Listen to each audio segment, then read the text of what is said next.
आंखों में चश्मा, जिस्म पर वर्दी, सिर पर काली टोपी और वर्दी में ठूसे हुए दर्जनों Bluetooth mic. IPS Abhishek Pallav की एक झलक से ही कोई सोशल मीडिया पर यह पहचान ले कि वह कौन है। उन्हें सोशल मीडिया पर दबंगई दिखाने का शौक है। वह खुद को सिंघम वाले अंदाज में पेश करते हैं।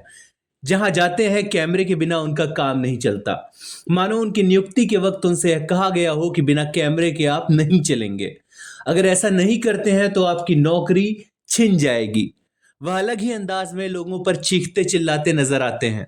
बेहद तीखी आवाज में वह लोगों को फटकारते हैं। बच्चे हों, बुजुर्ग हों, महिला हो, उन्हें फर्क नहीं पड़ता। वह किसी को भी कभी भी डांट सकते हैं। अंदाज ऐसा कि एक बार को लगे कि इन्हें कानून व्यवस्था संभालने के लिए नहीं बल्कि सजा सुनाने के लिए संवैधानिक तौर पर नियुक्त किया गया हो। एक लाइन में अगर यह कहा जाए कि वह गोपनीयता की धज्जियां उड़ा देते हैं तो गलत नहीं होगा। वही अभिषेक पल्लव सीबीआई की रडार पर हैं। महादेव बैटिंग ऐप से जुड़े एक केस में सीबीआई उनसे पूछताछ कर रही है। सोचिए अगर सीबीआई उनसे यही सब कैमरे के सामने करने लगे तो खुद उन्हें क्या फील होगा।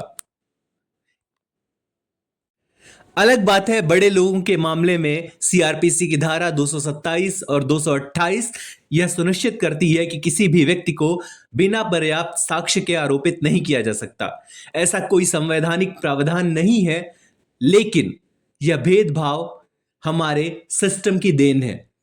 अगर कोई व्यक्ति किसी आरोपी को बिना दोष सिद्ध हुए दोषी कहता है तो यह भारतीय दंड संहिता की धारा 499 के तहत मानहानि माना जा सकता है, बशर्ते यह साबित हो कि उस बयान से व्यक्ति की प्रतिष्ठा धूमिल हुई है। यह कानून अप्रत्यक्ष रूप से उस स्थिति को रोकता है जहां किसी को बिना दोषी साबित हुए दोषी ठहराया जा सके। लेकिन अभिषेक पल्लव की खासियत यह है कि वो कैमरे के सामने दोषी ठहराते हैं। वो केस का ट्रायल कैमरे के सामने कराते हैं। ऐसा लगता है कि वही जज हों और वही फैसला सुना रहे हों। यह सब उनके न्यायिक पहुंच से कहीं बाहर है, फिर भी वह धड़ल्ले से ऐसा करते हैं। और ऐसा कहने के पीछे उनके लिए सिर्फ एक तर्क है कि वह समाज को संदेश देना चाहते हैं। लेकिन संदेश ऐसे मामलों में हमेशा कोर्ट की तरफ से आना चाहिए। हमारा संविधान यही कहता है। दिलचस्प बात यह है कि छत्तीसगढ़ में बुधवार को सीबीआई की रेड पड़ी। यहां पूर्व सीएम भूपेश बघेल, विधायक देवेंद्र यादव समेत सीनियर आईएएस अफसरों और कुछ दूसरे अधिकारियों पर के ठिकानों पर रेड पड़ी। जिन अफसरों के घर सीबीआई ने छापा मारा उनमें चर्चित आईपीएस अधिकारी डॉक्टर अभिषेक पल्लव भी हैं। जो भी उनका नाम सुन रहा है चौंक जा रहा है। वजह यह है कि वे हमेशा चर्चा में रहे हैं। अभिषेक पल्लव छत्तीसगढ़ के आईपीएस अधिकारियों की लिस्ट में सबसे चर्चित नाम है। इनके काम की चर्चा हर तरफ है। सिर्फ छत्तीसगढ़ में नहीं, ये पूरे देश में लोकप्रिय हैं। युवाओं का एक बड़ा धड़ा इन्हें चाहता है। 2023 बैच के आईपीएस अधिकारी अभिषेक पल्लव अक्सर सुर्खियों में रहते हैं। पुलिस एकेडमी चंदखुरी के वह अभी एसपी हैं। नक्सल प्रभावित जिला दंतेवाड़ा से लेकर पूर्व सीएम भूपेश बघेल के गृह जिले दुर्ग और डिप्टी सीएम विजय शर्मा के गृह जिले कबीरधाम में भी वह एसपी रह चुके हैं। उन्होंने बहुत सारे काम किए हैं। उनके काम की खूब तारीफें भी होती हैं। नक्सल प्रभावित इलाकों में उन्होंने अच्छी तरीके से कार्यभार संभाला है। लेकिन यह सब नाकाफी। वे जो सोशल मीडिया पर करते हैं उस पर अक्सर सवाल उठते हैं।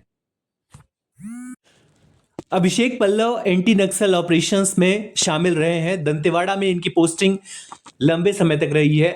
नक्सलियों को मुख्यधारा से जोड़ने के लिए इन्होंने बहुत सारा काम किया है। लोन वर्राटू नाम का एक इन्होंने कैंपेन भी चलाया था जिससे काफी सफलता मिली। बहुत सारे नक्सलियों ने अपने हथियार सरेंडर किए। नक्सली भी इनसे डरते थे क्योंकि इनके काम काज का तरीका अलग था। भूपेश सरकार को अपनी सफलता गिनाने में ये बेहद कामयाब रहे। इन्होंने सरकार को प्रभावित किया। एक जमाने में कहा गया कि ये भूपेश बघेल के करीबी हैं। उनका ट्रांसफर कुछ दिनों के बाद जांजगीर चांपा और भूपेश के गृह जिला दुर्ग में कर दिया गया। दुर्ग में ही महादेव सट्टा का बड़ा सरगना काम करता था और इसी वजह से अभिषेक पल्लव का नाम इसमें फंस गया है। वे दोषी नहीं है। उनकी संलिप्तता किस हद तक है इसके बारे में भी अभी कुछ नहीं कहा जा सकता, सिर्फ अनुमान है, अटकलें लगाई जा रही हैं। हम भी इन्हें दोषी नहीं कह रहे हैं। लेकिन इनके कामकाज का तरीका सोशल मीडिया पर जो है, वो किसी भी संवैधानिक व्यक्ति के लिए आपत्तिजनक कहा जा सकता है। सोशल मीडिया पर किसी को किसी भी केस का ट्रायल करना कानूनी तौर पर ठीक बात नहीं है। जब तक भारतीय कानून व्यवस्था उस व्यवस्था को मानती है जब तक कोई दोषी साबित ना हो जाए, निर्दोष होता है। लेकिन इन्हें मीडिया ट्रायल करने का ही शौक है। ये ऑन स्पॉट दोषी करार दे देते हैं। अगर आप सिर्फ विवादों के लिए अभिषेक पल्लव को जानते हैं तो आप बेहद गलत हैं। बेहद शानदार एकेडमिक बैकग्राउंड अभिषेक पल्लव का रहा है। 2013 बैच के छत्तीसगढ़ कैडर के आईपीएस अधिकारी हैं। उनका जन्म 2 सितंबर 1982 को बिहार के बेगूसराय जिले में हुआ। उनके पिता भारतीय सेना में कार्यरत थे। अभिषेक ने शुरुआती शिक्षा पूरी करने के बाद गोवा मेडिकल कॉलेज और एम्स से मेडिकल एजुकेशन हासिल किया। वे बेहतरीन मनोचिकित्सक बने। मेडिकल प्रैक्टिस छोड़कर उन्हें एक दिन ऐसा लगा कि आईपीएस बनना है। वजह यह था कि चाइल्ड ट्रैफिकिंग से जुड़े कुछ केस उनके सामने आए थे, जिसके बाद उन्होंने ये तय किया कि हम आईएएस बनकर ज्यादा समाज की मदद कर सकते हैं। उनकी पत्नी भी डॉक्टर है पेशे से। अभिषेक पल्लव अपनी अनूठी कार्यशैली के लिए जाने जाते हैं। नक्सल प्रभावित क्षेत्रों में उन्होंने लूल वर्राटू अभियान चलाया, जो सफल रहा। नक्सली उनके कहने पर आत्मसमर्पण करते रहे। इन्होंने एक बार खुद नक्सली का इलाज किया था।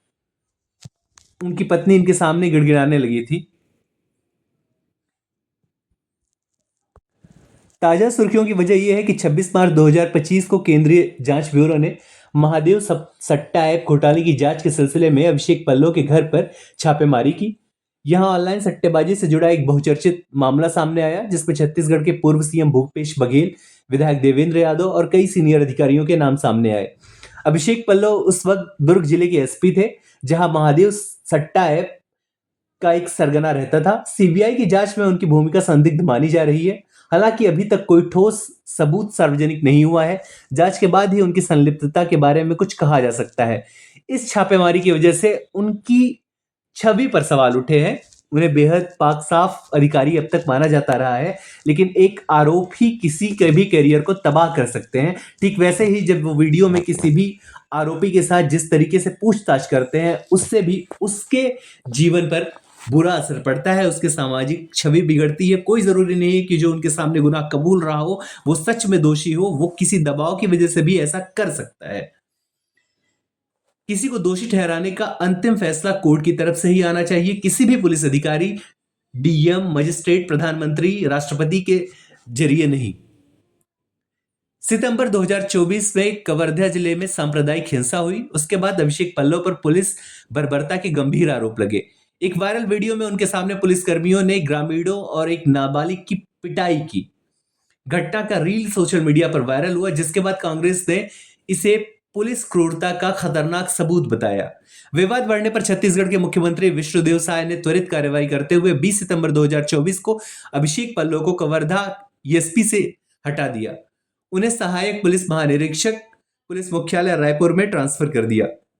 साहू समाज ने भी उनके खिलाफ मोर्चा खोलते हुए नौकरी से बर्खास्त करने की मांग की। अभिषेक पल्लव पहले नक्सल विरोधी रणनीतियों, सामाजिक कार्यों के लिए तारीफ पाते थे। अभी उनकी सार्वजनिक आलोचना हो रही है। महादेव सट्टा ऐप मामले में सीबीआई की छापेमारी ने उनके करियर पर एक बड़ा सवाल उठा दिया है। यह मामला छत्तीसगढ़ में बड़े पैमाने पर ऑनलाइन सट्टेबाजी के नेटवर्क से जुड़ा है। जांच अभी चल रही है। दूसरी तरफ कवर्धा में उनकी कथित संलिप्तता ने उनकी छवि को भयानक नुकसान पहुंचाया है। सोशल मीडिया पर उनके वीडियो और रील्स छाए रहते हैं। अभी लोग उनके कार्यशैली पर सवाल उठा रहे हैं। कुछ लोग उन्हें करप्ट और जातवादी मानसिकता से ग्रसित बता रहे हैं, जबकि उनके समर्थक इसे साजिश करार दे रहे हैं। अभिषेक पल्लव कबीरधाम के एसपी हैं, लेकिन इन दोनों मामलों की जांच और इसके परिणाम उनके भविष्य को तय करने वाले हैं। सीबीआई जांच और कवर्धा मामले में आगे क्या होगा, इस पर सबकी नजरें टिकी है। अभिषेक पल्लव को हम दोषी नहीं कह रहे हैं, लेकिन उन्हें अपनी कार्यशैली बदलने की जरूरत है और यह बदलाव संवैधानिक सीमाओं के दायरे में ही आना चाहिए।